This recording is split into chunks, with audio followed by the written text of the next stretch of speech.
بسم اللہ الرحمن الرحیم۔ آیات نور پہ گفتگو چل رہی ہے، اس میں ایک موضوع زیر بحث ہے کہ ذمہ داروں اور سرپرستوں کی ذمہ داری ہے کہ وہ اپنے ماتحتوں کی شادیاں بھی کرائیں اور معاشرے کو بہتر پاکیزہ ترقی کی راہ پہ گامزن بنانے کے لیے نکاح اور شادی بیاہ انجام پانا ضروری ہے، اور عام حالات میں ذمہ داروں کی یہ ذمہ داری ہوتی ہے کہ وہ اس فریضے کو انجام دیں۔ تو اللہ تعالیٰ نے اس کے لیے باقاعدہ حکم دیا ہے۔ اعوذ باللہ من الشیطان الرجیم، بسم اللہ الرحمن الرحیم۔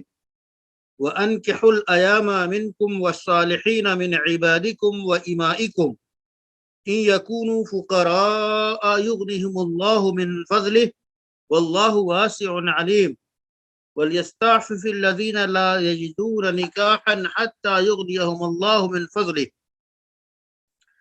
یہ آیت کریمہ دو آیتیں ہیں، اس میں اللہ تعالیٰ نے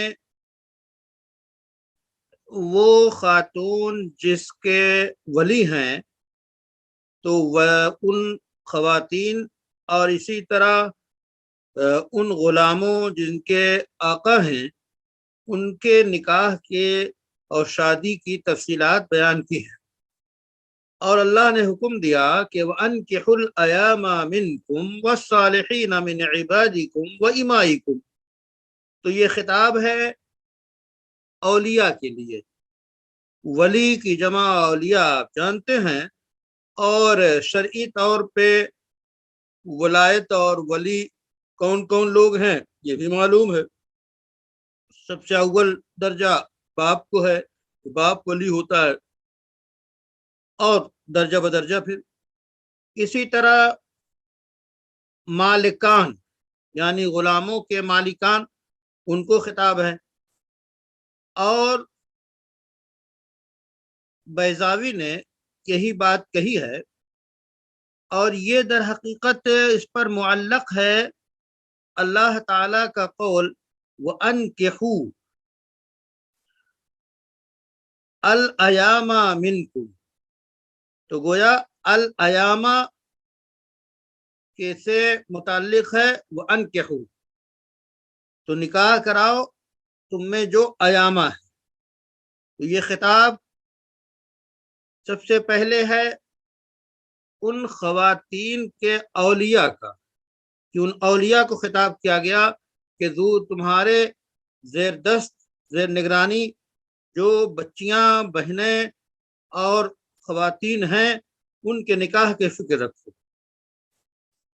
الایامہ کا لفظ کہتے ہیں کہ یہ ایام کا مقلوب ہے۔ ایام جو ایم کی جمع ہے، ایم کی جمع ہے، ایام جو ایم کی جمع ہے اس ایام کا مقلوب ہے الایامہ۔ اور ایم کہتے ہیں اس شخص کو جو بغیر جوڑے کے ہو، تنہا ہو، چاہے وہ مرد ہو چاہے وہ عورت ہو، اس وجود انسانی وجود کو کہتے ہیں جو بغیر جوڑے کے ہو، یعنی عورت بغیر مرد کے ہو، بغیر شوہر کے ہو، اور مرد بغیر بیوی کے ہو، تو ان کو کہیں گے ایم۔ اور اس آیت کا مطلب کیا ہے؟ مطلب یہ ہے کہ زوجوا یا ایھا الاولیاء الرجل بلا منکوحۃ بالمرأة وادخلوا المرأة بلا زوج حتى تحت عقد الرجل۔ تو یہ گویا وضاحت ہے کہ اے سرپرستو، اس مرد کا جس کا جو کسی سے بیاہ نہیں ہے وہ کسی عورت سے اس کی شادی کر دو، ایسی اس عورت کی جس کا کوئی شوہر نہیں ہے، اس کو کسی کے نکاح میں دے دو۔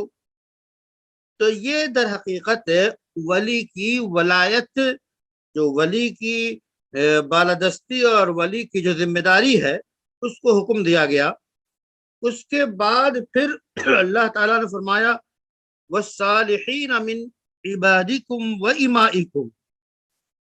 یہ خطاب ہے غلاموں کے سردار جو ہے آقاؤں کو، کہ غلاموں کا نکاح کریں، یعنی نکاح کرو اے جو ہے مالکو، اپنے غلاموں میں جو نیک ہوں ان کا نکاح کر دو نیک عورتوں سے، اور اسی طرح نیک باندیوں کا نکاح کر دو نیک مردوں سے۔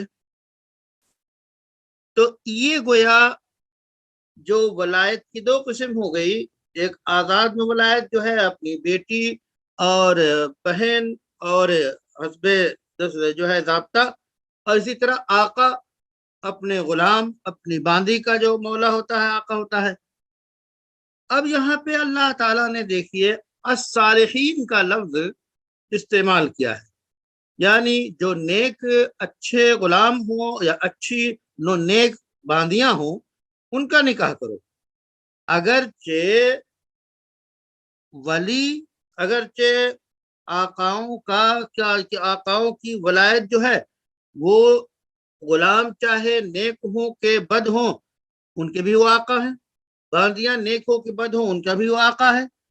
تو اس میں یہ ہے کہ اصل مقصد یہ ہے کہ نکاح کا مقصد اصل درستگی، صلاح، معاشرہ سازی ہے۔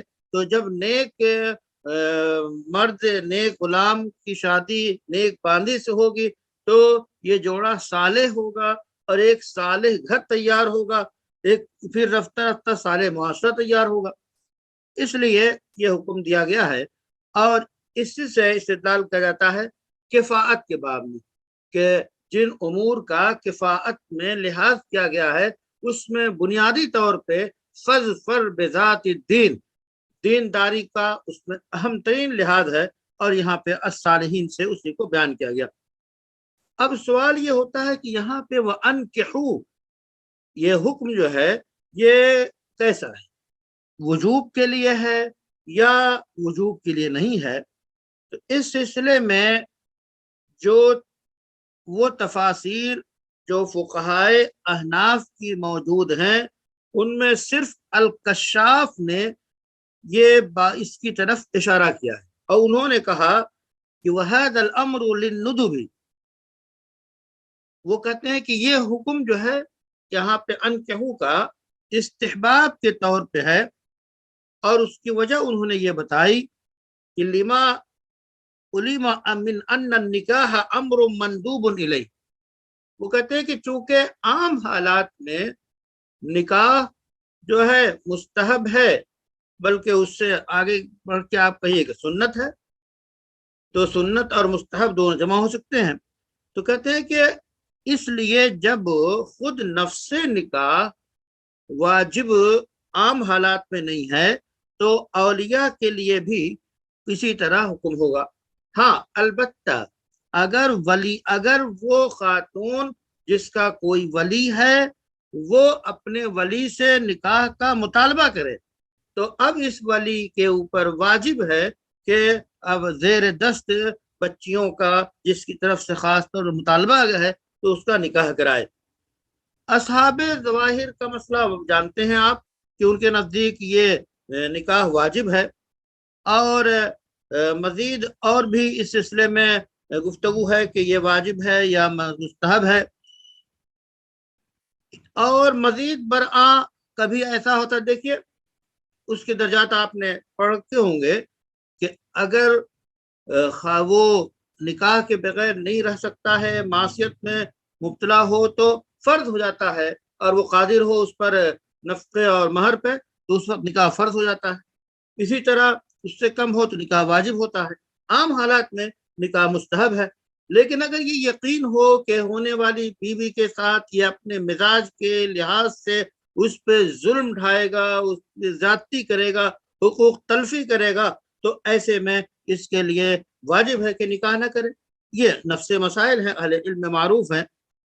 اس سلسلے میں علامہ بیضاوی نے مزید تفصیلات بیان کی ہیں، اور وہ کہتے ہیں کہ نکاح کرنا ان اولیاء کے ذمے واجب ہے، لیکن شرط ہے کہ مطالبہ پایا جا رہا ہو تب، ورنہ عام حالات میں تو مستحب ہے، سنت ہے۔ پھر یہ ایک معاشرتی اور گھریلو ذمہ داری ہے، اس ذمہ داری سے عہدہ برانا ضروری ہے، عہدہ برا ہونا ضروری ہے، ورنہ ظاہر ہے کہ بہت سارے مصیبتیں اور بہت ساری لتیں، بہت سارے معاشرتی خرابیاں پیدا ہوں گی اگر نکاح کے سلسلے میں تاخیر کی جائے گی یا نکاح کو موقوف کیا جائے گا۔ اسی طرح یہ بھی واضح ہے کہ جس کا ولی ہے اور جس کی باندی ہے، اگر اس کی طرف سے، ان دونوں کی طرف سے درخواست پائی جا رہی ہے تو نکاح کرنا ان اولیاء کے اوپر واجب ہو جاتا ہے۔ اور اس لحاظ سے گفتگو اس سلسلے میں کی گئی ہے، اور جمہور کی یہی رائے ہے۔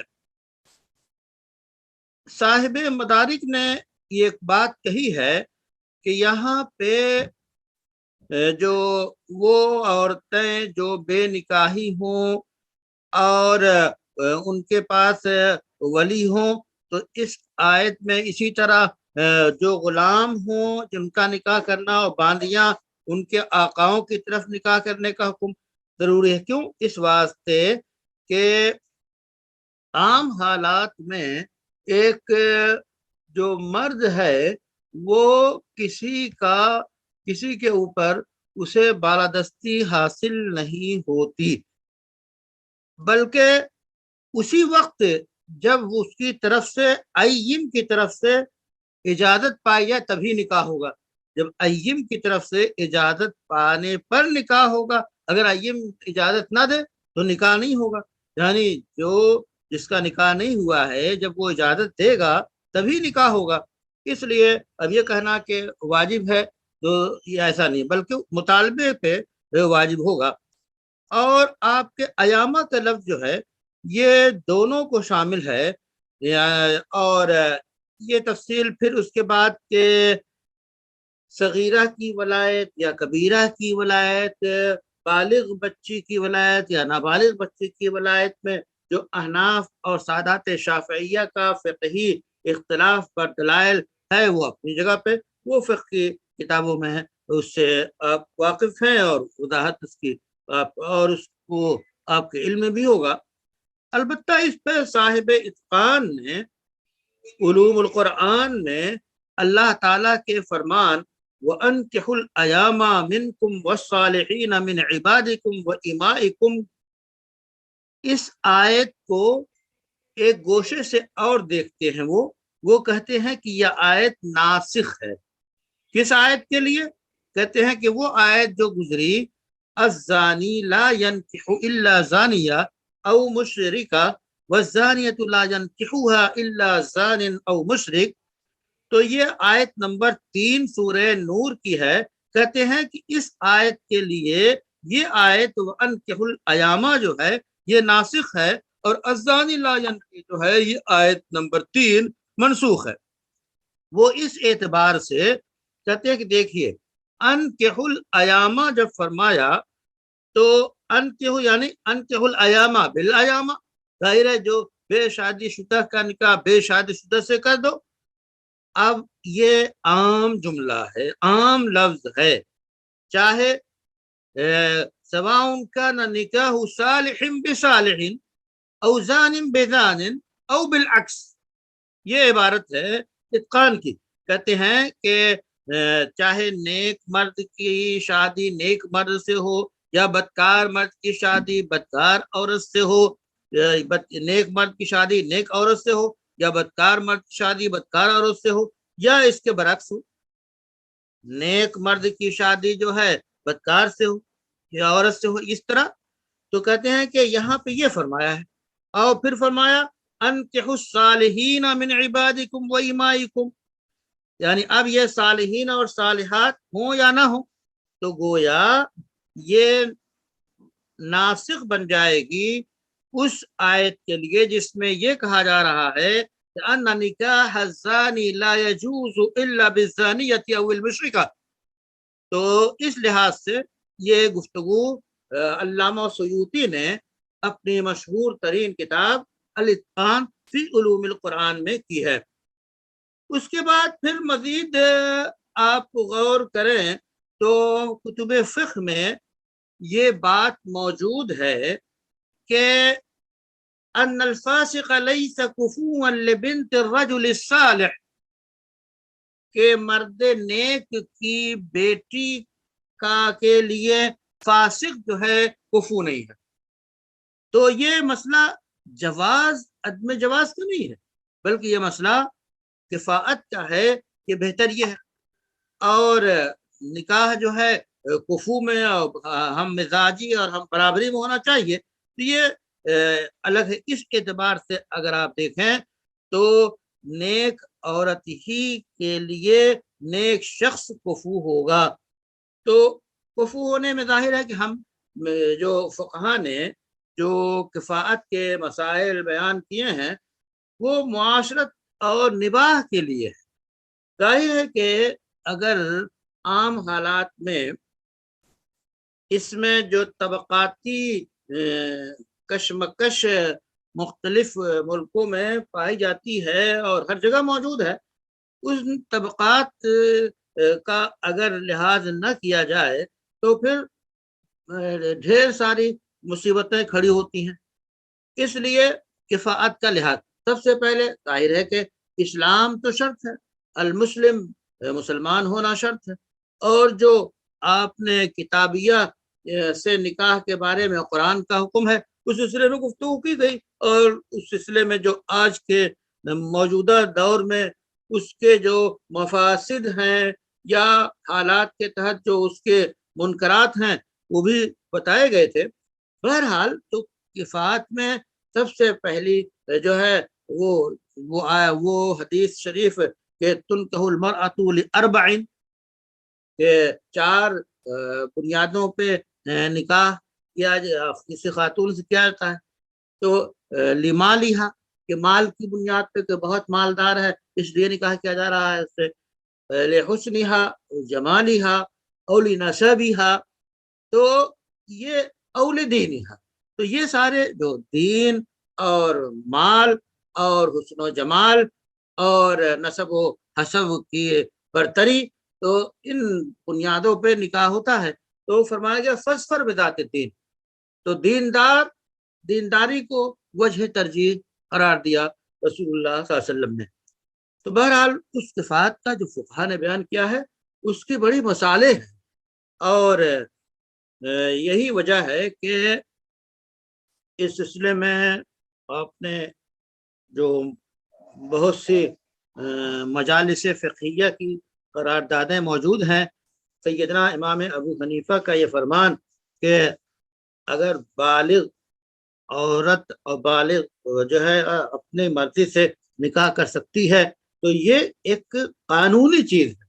اس قانون کو جب سامنے لایا گیا اور چیز پیش آئی تو بہت سے واقعات پیش آئے کہ مثلاً جو ہے وہ ایک سیدانی اور بڑے گھر کی لڑکی اس نے رکشے والے کے ساتھ نکاح کر لیا، تو یہ اس کو گویا حق حاصل رہا ہے اور یہ نکاح جائز فقہا قرار دیں گے. لیکن اس سے جو معاشرتی خرابیاں پیدا ہوتی ہیں اس پہ بھی غور کرنا ضروری ہے. تو سماج میں نکاح کے سلسلے میں جو اولیاء کو باقاعدہ حکم دیا گیا ہے اس آیت کریمہ میں اور احادیث میں کہ سمجھ بوجھ کر بہترین رکشہ صالح میں بڑی وسعت ہے. صالحین کہا گیا ہے، اس صالح میں صالحیت ہر اعتبار سے صالحیت، ایک دوسرے سے وہ مل سکے، ایک دوسرے کے ہم مزاج ہو سکے، ایک دوسرے کے ساتھ گوارا کر سکے، دونوں خاندانوں کے لیے بہتری ہو. تو اس سے کوئی فساد یا کوئی ہنگامہ بپانا ہوتا ہو تو صالحین میں یہ ساری چیزیں داخل ہیں. اس واسطے خود صالحین کی اگر تشریح کی جائے تو خود قرآن نے گویا اپنے اشارے میں صالح کا لفظ بول کر یعنی صالح سزاوار ہو، ایک دوسرے سے جو ہے وہ گھل مل جائے اور ایک دوسرے کے لیے وہ بہتر ہو ہر اعتبار سے. تو صالح کا لفظ، خود صلاح کا لفظ بہت ہی جامع، وسیع اور مشتمل ہے چیزوں کو. اس واسطے اس کا لحاظ کرنا چاہیے. اللہ تعالیٰ نے یہاں پہ یہ بھی فرما دیا کہ ان یکونوا فقراء یغنہم اللہ من فضلہ، کہ اگر یہ بتایا کہ جن لوگوں کا تم نکاح کرے جانے جا رہے ہو، اگر موجودہ حالت میں ان کی حالت جو ہے یہ تنگ دست ہیں، تو یاد رکھو اللہ تعالیٰ اپنی مہربانی اور فضل سے ان کو مالدار کر دے گا. کہ ایسا یہ تو گویا صرف اس کی وجہ سے تم نکاح کو نہ روکو. اس کا مطلب یہ ہے کہ جو شخص نکاح کا پیغام دے رہا ہے، اگر وہ وقتی طور پہ مہر اور خرچ کے علاوہ دولت نہیں رکھتا ہے، یا جس کو نکاح دے رہا ہے وہ اس کے پاس بھی کچھ نہیں ہے، تو آپس میں نکاح سے ان دونوں کو نہ روکو. ان کا فقر جو ہے صرف اس کی وجہ سے نکاح کیوں؟ اس واسطے کہ اللہ تعالیٰ کا فضل جو ہے بے شمار ہے کہ وہ ان کو مال سے مالا مال کر دے. اور مال کی حیثیت کیا ہے؟ فَإِنَّهُ غَادٍ وَرَاعٍ، یہ جو ہے ہتھیلی کا میل ہے مال، آج ہے کل نہیں ہے، آنے والی چیز ہے. آپ کو یاد ہوگا کہ عبد المطلب نے جب ام المومنین خدیجہ رضی اللہ تعالی عنہ سے رسول اکرم صلی اللہ علیہ وسلم کا نکاح پڑھایا تھا، تو خطبے کا ایک جز یہ بھی تھا کہ اگر محمد کے پاس مال نہیں ہے تو المال غاد ورائے، مال تو آنے اور جانے والی چیز ہے کبھی نہیں ہے. اس واسطے اسی پہ بھروسہ کر کے شادی کرنا ایسا نہیں ہے. اور پھر یہ بھی بیضاوی میں تفصیل موجود ہے. اسی طرح یہی حال جمہور کی ہے کہ یہاں پہ اللہ کہتے ہیں وہ کہ یہ اللہ کا وعدہ ہے کہ شادی پہ اللہ تعالیٰ وہ مالدار کرے گا. مالدار کا مطلب بے نیاز کرے. یہ غنا سے وہ مالداری نہیں جو ملین اور بلین میں ہو، بلکہ ضرورتوں کی تکمیل کرنے والی زندگی، یہ غنا ہے. والغنا اصل الغنا غنا القلب. تو گویا نکاح جو ہے وہ دولت معاش کے بڑھانے کا ذریعہ ہے. اور اللہ نے یہی فرمایا ان یکونو، یعنی الایامہ، یہ لوگ جو بے شادی شدہ ہیں جن کا نکاح تم کرانے جا رہے ہو، اگر یہ محتاج ہیں تو اللہ ان کو جو ہے مالدار کر دے گا اپنے فضل سے. یعنی نکاح کی وجہ سے جب دونوں، اب پہلے جو ہے ایک مرد تھا جوان تھا اس کا رزق تھا، اب ایک صالحہ بھی آ گئی اس کا رزق آ گیا، اب دونوں کے رزق مل گئے. اور رزق کہاں سے آ رہے ہیں؟ یہ اللہ کی طرف سے آ رہے ہیں، کیونکہ وما من دابۃ فی الارض الا علی اللہ رزقها. تو اللہ کی طرف سے دونوں کا رزق جمع ہو گیا. اور جو جمع ہونے میں کیا ہوتا ہے؟ اور مزید برکت ہوتی ہے، بہتری ہوتی ہے. اور او بالقناعہ، یا یہ کہ یہ قانع ہوں، قناعت کرنے والے ہوں. اگر کوئی قانع ہے تو اس سے بڑا کوئی مسئلہ ہی نہیں ہے. کچھ ہے تب بھی کوئی پرواہ نہیں ہے تو بھی کوئی پرواہ نہیں، اسی پہ زندگی گزار رہے ہیں. اور آپ صلی اللہ علیہ وسلم نے فرمایا، ایک روایت نقل کی ہے، تفسیر کی روایت ہے، التمسوا الرزق بالنکاح، کہ رزق تلاش کرو شادی کے ذریعہ. یہ اور ایک مرتبہ آپ صلی اللہ علیہ وسلم کی خدمت میں ایک شخص آیا اور اس نے جو ہے یہ بتایا کہ میں نکاح کرنا چاہتا ہوں.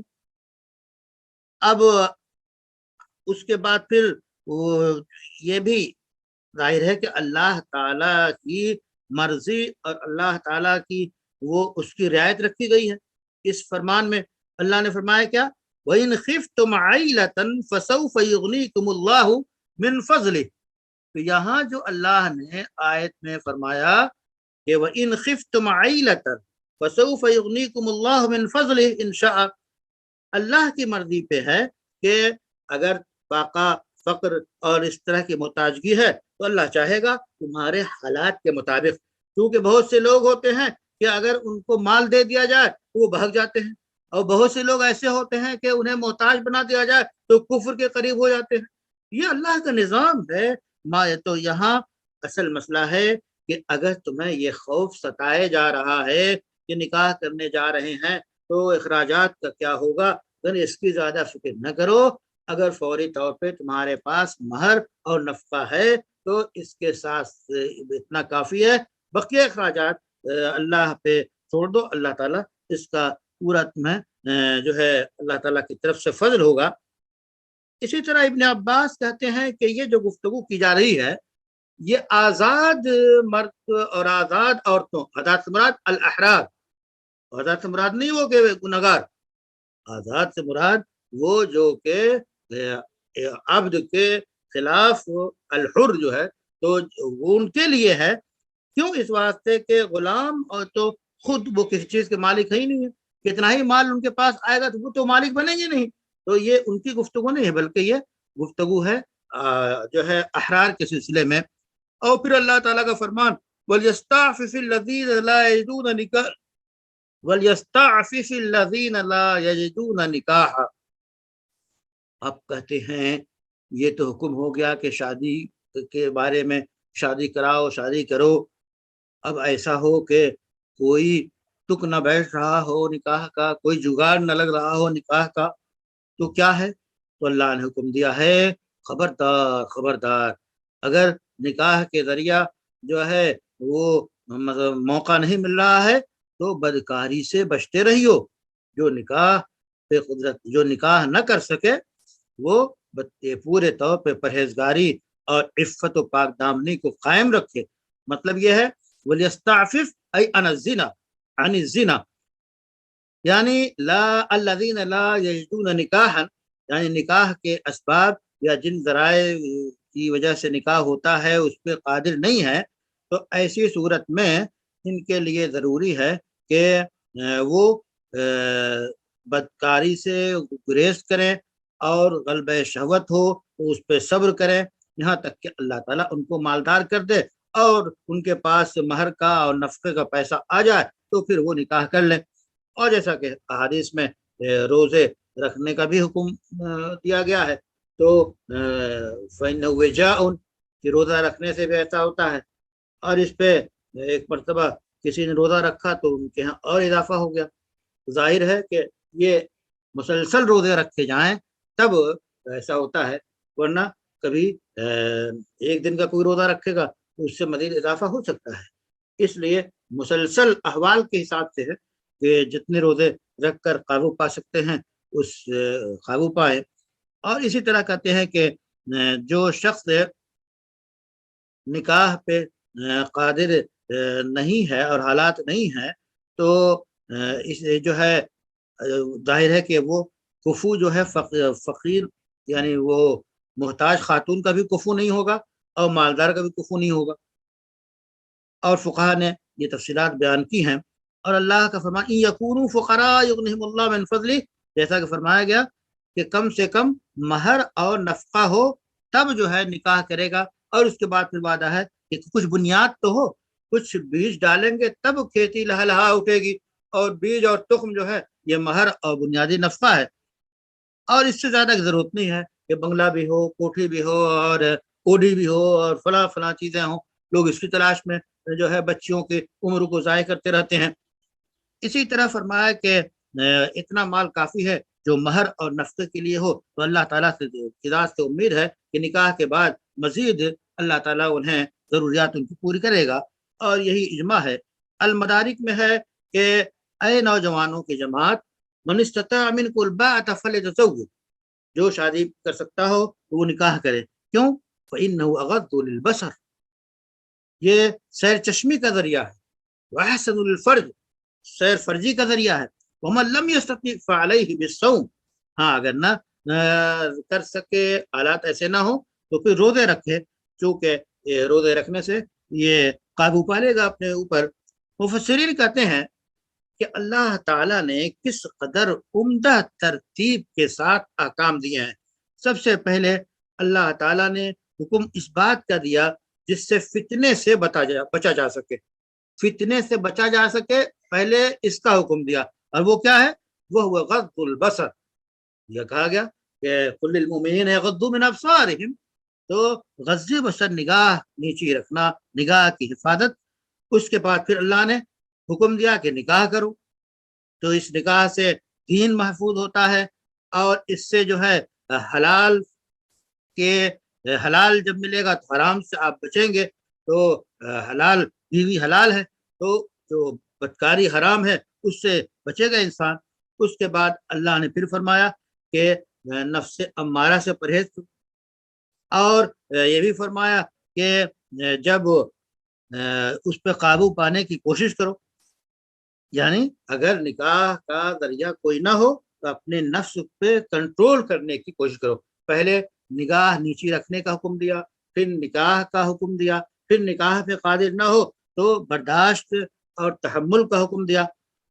اس کے بعد یہ تفصیلات گویا نکاح کے سلسلے میں ہیں۔ آج آپ کے پورے ہندوستانی معاشرہ نہیں بلکہ عالمی معاشرے میں نکاح کو مشکل بنا دیا گیا ہے، اور مختلف ممالک کی مشکلیں الگ الگ ہیں۔ جس طرح ہندوستان میں مشکل ہے جہیز کی بر صغیر میں، کہ جہیز تیار کرنے کے لیے جو ہے لڑکی کے والدین اور لڑکی کے گھر کے لوگ وہ بالکل تباہ ہو جاتے ہیں۔ اسی طرح عرب ممالک میں کیا ہے کہ لڑکا جو ہے جب تک مہر اور نفقہ اور جو ہے سکونت کے انتظامات نہ کر سکے، وہ جو ہے نہ جانے کتنے ریال انہیں کمانے پڑتے ہیں، اس وقت تک وہ نکاح نہیں کر سکتا۔ تو وہاں بھی مشکل ہے، لیکن دوسری طرف سے ہے کہ لڑکا پریشان ہوتا ہے۔ تو عالمی معاشرے میں نکاح کو مشکل بنا دیا گیا ہے، جبکہ سادہ نکاح اعظم النکاح برکہ ایسرہ مؤونہ، جس نکاح میں سب سے کم خرچ ہو وہ سب سے زیادہ بابرکت ہے۔ یہ ضمانت سید الاولیاء سید المرسلین کی ہے، رسول اللہ صلی اللہ علیہ وسلم کی ہے۔ تو معاشرے کو میں نکاح کو آسان بنانے کی تحریکیں چلائی جاتی ہیں، اور مختلف تنظیموں نے چلا رکھی ہیں، افراد نے چلا رکھی ہیں۔ یہی اختیار میں ہے، اس کو مزید تیز کرنا چاہیے، اور خاص طور پہ برادران وطن کے ہاں جو مسئلہ تلک کا ہے، اور جو مسئلہ جو ہے وہ چتاؤں پہ جو ہے دلہنیں جلائی جاتی ہیں، وہ برادران وطن کے ہاں بھی بڑا خطرناک مسئلہ ہے، ان کو بھی اس طرف توجہ دلانے کی ضرورت ہے۔ تو پورے انسانی معاشرے میں نکاح کو مشکل قرار دیا گیا ہے۔ اس نکاح کے بارے میں قرآن کہتا ہے فکر نہ کرو، تھوڑے سے پیسے ہوں مہر دے لو، اور جو ہے خرچہ کسی طرح دال روٹی پوری کر لو نکاح، بسم اللہ، اللہ تعالیٰ اللہ مالک ہے، پھر اللہ تعالیٰ تمہیں نوازے گا۔ اور حقیقت واقعات ایسے ہیں کہ بے شمار نوجوان ایسے ہیں جو کہ کچھ نہیں کرتے تھے، لیکن رفتہ رفتہ پھر ان کے حالات سدھر گئے۔ اس سلسلے میں بہت ہی اہم معاملہ ایک مرتبہ بیان کیا تھا مولانا عبد الکریم پاریخ، جو مفسر قرآن تھے اور وہ خازن تھے آل انڈیا مسلم پرسنل بورڈ کے۔ کہتے ہیں ایک جوان آیا، اس نے کہا میں ساری ڈگریوں کو جلا دینا چاہتا ہوں، خودکشی کرنا چاہتا ہوں۔ مولانا نے ان کو 500 روپے دیے اور کہا کہ ٹھیلا لگاؤ، اور معلوم ہوا کہ ٹھیلا لگاتے لگاتے وہ آرتھی بن گیا پھلوں کا۔ تو یہ ہے کہ کوشش کیجئے نوجوانوں میں اس کی روح پھونکیے، تاکہ نکاح کو آسان بنائیں اور زندگی کو آسان بنائیں اور معاشرے کے اندر خیر پیدا کریں اور اس خیر کی دعوت لوگوں کو دیں۔